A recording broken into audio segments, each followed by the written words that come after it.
Le président Ibrahim Traoré annonce une très bonne nouvelle. Suivant. Vous devrez vous sentir en famille ici, aussi bien que je me sens en famille avec vous. Chez nous, dans l'armée, on dit c'est une seule famille. Donc partout où vous serez avec des militaires, vous êtes chez vous. Donc on ne vous prend pas comme des pupilles, mais vous êtes nos frères, nos enfants, nos sœurs. Il y a déjà un début de solutionnement aux problèmes que vous avez connus par le passé. Ça fait de cela 10 ans, une décennie, que le Burkina Faso se bat contre le terrorisme. Je pense qu'il est important de mentionner que M. Traoré a fait preuve de beaucoup de présence en ce qui concerne ceux-là qui sont affectés directement par la guerre. On parle ici des femmes veuves des militaires tombés à la guerre. On parle aussi de leurs enfants. M. Traoré a fait preuve de beaucoup de présence. Et on n'oublie pas de mentionner des militaires qui ont été affectés par la guerre directement, en étant touchés ou en étant complètement victimes d'un changement total. Ici, en s'adressant au public, il annonce, en plus de plusieurs choses, des écoles pour les enfants des soldats tombés au front. C'est grave. Et il y a eu beaucoup de choses que le pays a traversées, mais malheureusement, on n'avait pas pris beaucoup en compte la question des pupilles et aussi des veuves. Et je pense que depuis l'année passée, nous avons décidé, à travers donc l'ASVOVIC, de créer une structure qui essaie d'enregistrer au fur et à mesure, à travers des plateformes, toutes les pupilles de la nation et aussi les veuves de cette guerre-là. Évidemment, vous savez, en anatomie, la pupille, c'est l'orifice circulaire au centre de l'iris qui permet à réguler la quantité de lumière entrant dans l'œil. Numéro 2, pupille en droit pourrait aussi être un mineur orphelin placé sous la protection légale d'un tuteur. Et j'espère que d'ici là, nous pourrons avoir le point exact de la situation. C'est le 5e décret qui est rentré il n'y a pas longtemps. Ça veut dire qu'il y a des papiers qu'on prend en conseil des ministres pour vous donner les titres de pupille de la nation. Et c'est ça qui vous donne droit à la carte que vous avez là. Donc on répertorie au fur et à mesure. Et je pense que tous les enfants qui sont en difficulté actuellement, qui ne sont pas encore répertoriés, seront répertoriés et auront leur carte et auront accès à tous les services dont vous avez parlé tout à l'heure. Donc, les enfants des soldats tombés au front ont accès aux services de l'État. Ce n'est pas de la blague. Les enfants des soldats tombés au front ont accès aux services de l'État qui facilitent leur vie après la mort ou le sacrifice de leurs parents. C'est fort. Mais retenez une chose. Vous êtes le pilier de cette nation, vous les enfants. Et vous devez comprendre que la situation que nous vivons n'est pas une situation normale, si je peux dire. Mais vous, les pupilles, vous devez encore mieux comprendre que les autres enfants pourquoi le Burkina Faso est dans cette situation. Qu'est-ce que nous sommes en train de faire pour nous sortir et qu'est-ce que nous devrons faire pour que cette situation n'arrive plus à l'avenir. Monsieur Traoré ici essaie de voir comment instaurer dans le cœur de ces enfants qui ont perdu leurs parents à la guerre une force extraordinaire. C'est-à-dire ces enfants ne seront pas délaissés à eux-mêmes, ils seront soutenus par le gouvernement et deviendront peut-être ceux qui seront les plus forts car ils ont une raison existentielle de l'être. Voilà pourquoi, en plus de l'école, vous devrez bénéficier de formations particulières. Parce que vous êtes les témoins de la situation. Les témoins aujourd'hui et vous serez les témoins demain. On ne vous abandonne pas. Vous êtes mieux placés pour dire aux autres enfants ce que vous vivez parce que cette situation a eu lieu au Burkina Faso. Voilà pourquoi j'ai dit, à partir de 2026, s'il plaît à Dieu, nous allons commencer la construction d'un certain nombre d'écoles. Qu'on va baptiser les écoles des pupilles de la nation pour pouvoir mieux vous encadrer. Et vous allez intégrer ces écoles-là. Et pour ceux qui souhaiteraient être en internat et tout, nous voulons réunir toutes les conditions. Donc les constructions vont commencer en 2026. Nous ne savons pas si les premiers bâtiments vont finir en 2026, mais l'objectif, c'est de vous regrouper avec d'autres enfants, bien sûr, mais de vous expliquer mieux la situation et comment vous devez vous y prendre pour que cette situation n'arrive plus au Burkina. Un enfant d'un guerrier est probablement un guerrier. Sinon, il a certainement la sémence d'un guerrier. Un enfant d'un roi est probablement un roi. Sinon, il a la sémence d'un roi. Monsieur Traoré parle aux guerriers à l'intérieur de ses enfants, des guerriers tombés. Beaucoup ont souffert lorsqu'ils ont perdu leurs parents. Beaucoup continuent de souffrir. une question même qui rejoint cela. Des gens sont mal accueillis dans les familles d'accueil. Oh là là. D'autres sont maltraités. Mal accueillis dans les familles d'accueil. Vous perdez votre père, on vous place en famille d'accueil, vous êtes mal accueillis. Malheureusement, c'est ça, il faut le dire. Malheureusement, je sais pas, c'est triste. Voilà pourquoi nous sommes en train de prendre toutes les mesures pour que vous soyez à l'aise. Que vous ayez l'école gratuitement, que vous ayez les soins gratuitement et que vous puissiez vous déplacer gratuitement.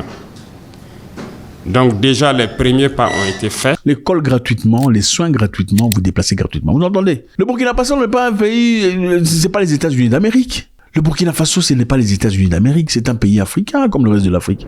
L'école gratuite, le soin gratuit et le reste gratuit. Comment ils font ça?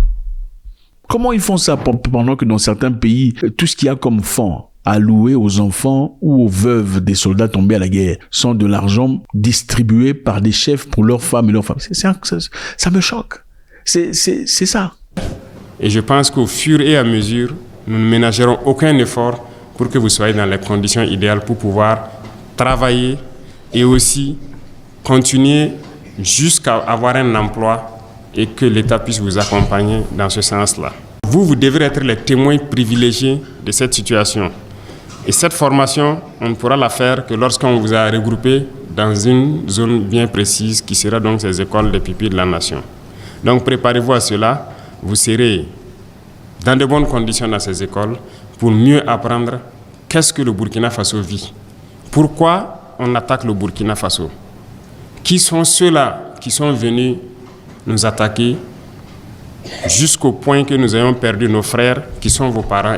Il faut préparer le guerrier de son enfance. L'idéologie, comme le fait la Chine, c'est dès l'enfance. C'est seulement en Afrique qu'on laisse l'enfant, celui-ci veut devenir canadien, l'autre devenir scandinave. C'est seulement en Afrique qu'on fait ce genre d'histoire.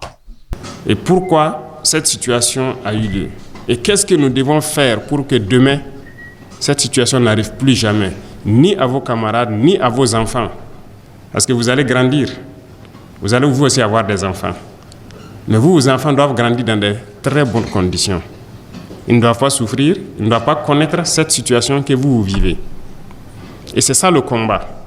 Donc tout un chacun, aussi petit qu'on soit, doit imaginer demain, lorsque je serai grand, quand j'aurai des enfants, je ferai tout pour que les enfants ne soient pas dans les conditions que moi j'ai connues.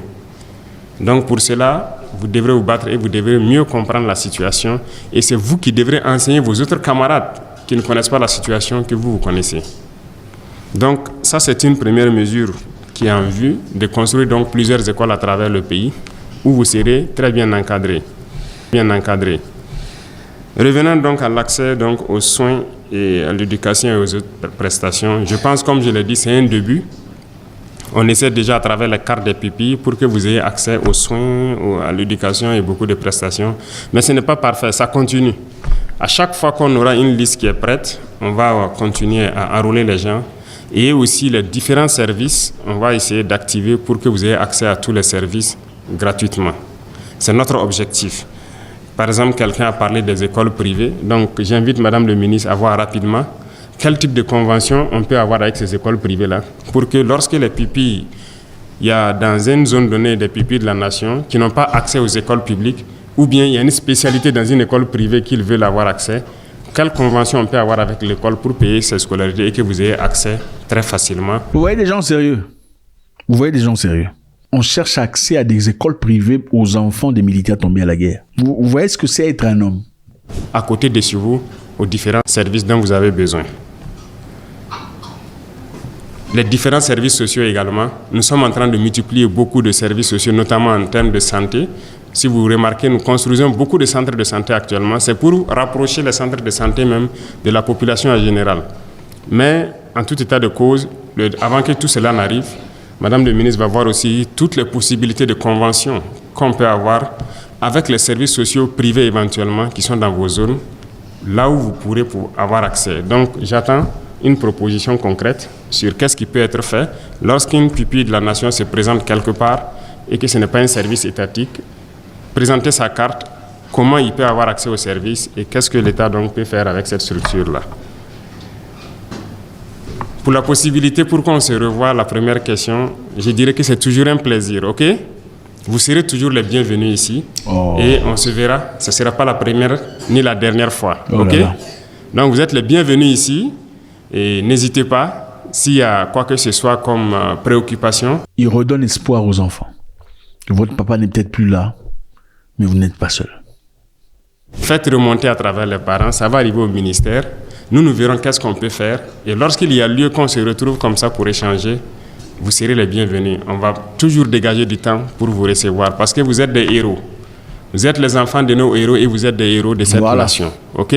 C'est vous qui êtes les vrais héros parce que vous gardez au fond de vous, en silence, la douleur d'un présent que nous sommes en train de vivre.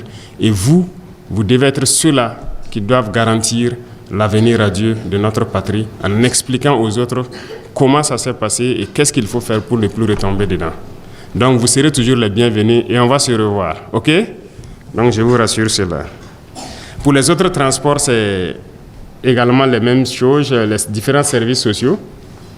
Les transports font partie. C'est une très bonne question. C'est vrai que la Sotraco, c'est gratuit actuellement. Mais lorsque les pipis veulent se déplacer peut-être d'une ville à une autre, les transports privés. Donc, Madame la ministre va voir qu'est-ce qu'on peut faire comme convention avec les différents transporteurs pour que vous puissiez aussi prendre le car gratuitement. Pour les différents cas sociaux qui peuvent arriver, c'est vrai, nous avons vu des cas où, après le décès du combattant, il y a des questions d'héritage, il y a des questions d'indemnité qui divisent beaucoup de familles. Il y a des gens qui sont cherchés de leur famille et tout. Vous avez parfaitement raison.